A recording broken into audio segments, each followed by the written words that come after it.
এখন থেকে আপনার প্রিয় সিরিয়ালগুলো ফ্রিতে দেখুন এক্সক্লুসিভলি শুধুমাত্র সান নেক্সটে। এখনই অ্যাপ ডাউনলোড করুন। শিউলি কোথায়? শিউলি কোথায়? আমার মেয়ে তুমি খোঁজ পেয়েছো? কোথায় ওকে আনোনি? কাকিমা কোথায় কোথায়? শিউলিকে খুঁজছি আমরা, খুব তাড়াতাড়ি ফিরে আসবে, কিন্তু একটু তো সময় লাগবে। বলো, তুমি খোঁজ পেয়েছো তো? তুমি কোথায় তাহলে ওকে আনোনি কেন? কোথায় কোথায় আমার মেয়ে কোথায়? বলো না, চুপ করে থাকো না, বলো বলো কোথায় আমার মেয়ে কোথায়? বলো কোথায়? তোমার মেয়ে যে এখন কোন নরকে আছে সেটা আমি তোমাকে কি করে বলবো কাকিমা? বলো না, চুপ করে আছো কেন? বলো না, বলো না আমার মেয়ে কোথায়? শিউলিকে খুঁজছি, দেখো বিভিন্ন জায়গায় আমরা শিউলির ছবি দিয়ে দিয়েছি, চেষ্টা করছি আমরা।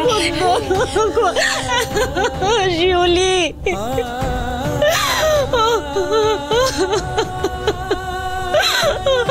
আজ আমার খুব বিশ্বাস ছিল জানো যে তুমি ওকে নিয়ে ফিরবে।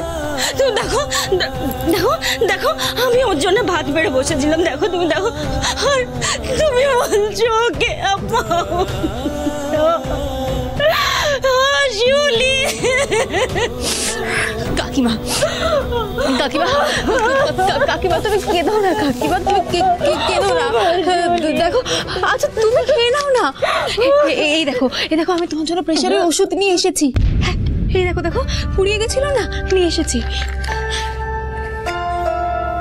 প্রেশারের ওষুধ? তুমি কি করে জানলে? আমি তো তোমাকে বলিনি। তাহলে তুমি কি করে জানলে? তোমার সাথে শিউলি দেখা হয়েছিল তাই না? ওই তোমাকে বলেছে? হ্যাঁ, তাহলে বলো না কোথায় আছে, বলো না, প্লিজ চুপ করে থাকো না, বলো বলো বলো। শিউলি আমাকে কিছু বলেনি, কি করে বলবে? আমরা তো খুঁজে পাইনি শিউলিকে।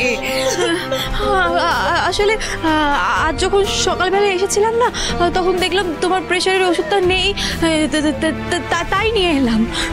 রাধা মাধব, মিথ্যে না বলা ছাড়া আমার কোনো উপায় নেই, ক্ষমা করো আমায়। দেখো, এত ছোট ছোট জিনিসের তুমি খেয়াল রেখেছো। এই সামান্য প্রেশারের ওষুধ, সেটাও তুমি খেয়াল রেখেছো। তোমাদের বাঘিনী ফোর্স আমাদের পাশে নেই, কিন্তু আজ বুঝলাম তুমি আছো, তুমি একাই বাঘিনী। শোনো না, আমার মেয়েকে ফিরিয়ে এনে দাও মঞ্জু, আমার মেয়েকে ফিরিয়ে দাও।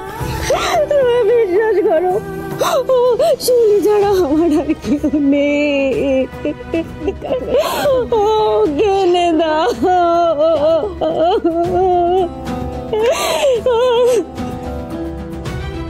শিউলিকে ফিরতেই হবে, ওই নোংরা চক্র থেকে যেভাবেই হোক শিউলিকে আমি ফিরিয়ে নিয়ে আসবই।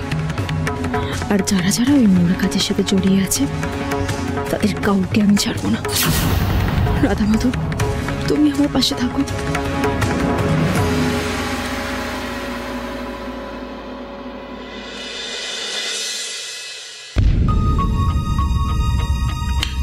নন্দিনী, কি এত ভাবছো? আরে বাবা, খাওয়ার সময় অন্য কিছু চিন্তা করলে সে খাবার গায়ে লাগে না। খাও। হ্যাঁ, তাপসী, ওকে আর পিস চিকেন দাও। না না না, আমি খেতে পারবো না, দিও না। খেতে হবে, খাও। আরে গ্রেভিটা দিও না। চুপ কর তো।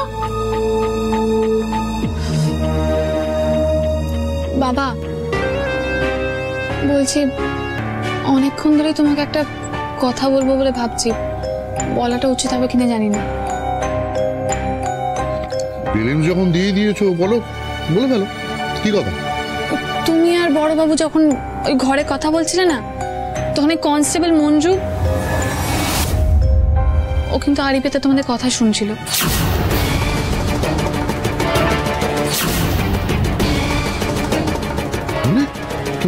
তুমি নিজে দেখেছো? হ্যাঁ। আমি তো বুঝতে পারছি না, এতগুলো সিকিউরিটি টোপকে মঞ্জু আমাদের বাড়িতে ঢুকলো কি করে? আর এতক্ষণ তুমি আমাকে কথাটা বলনি কেন? বলতাম বাবা, তখনই বলতাম, কিন্তু ওই অর্জুন চলে এলো। ও এসে বললো নাকি মঞ্জুকে পাত্তা দেওয়ার কোনো দরকার নেই, ওর নাকি কোনো ক্ষমতাই নেই। আর তুই অর্জুনের কথা মেনে নিলি? আরে মা, অর্জুন তো আমাকে বললো এটা নিয়ে মাথা না ঘামাতে। তোর নিজের কোনো বোধ বুদ্ধি নেই?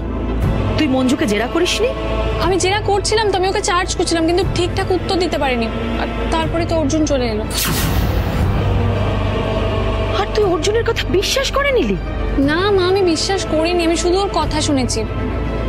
আর আমার মনে খটকা লেগেছে বলে তো আমি এখন এটা তোমাদের সাথে শেয়ার করছি। অর্জুন ঠিকই বলেছে। আর নন্দিনী, ওসব নিয়ে তোমায় ভাবতে হবে না। ওর কি বা যোগ্যতা? আমাদের কথা যদি শুনেও থাকে, করবেটা কি ও? বাদ দাও, তুমি মন দিয়ে ডিনারটা করো। না, আমি আর খাবো না। নন্দিনী, মা প্লিজ, আর খেতে ইচ্ছে করছে না।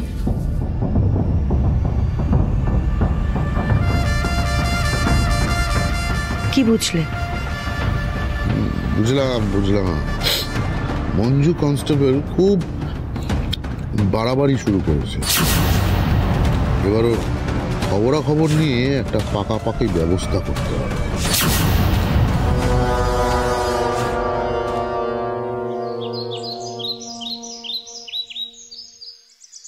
ব্যাপারটাকেও তো ক্যাজুয়ালি নেবেন না দুলাল বাবু।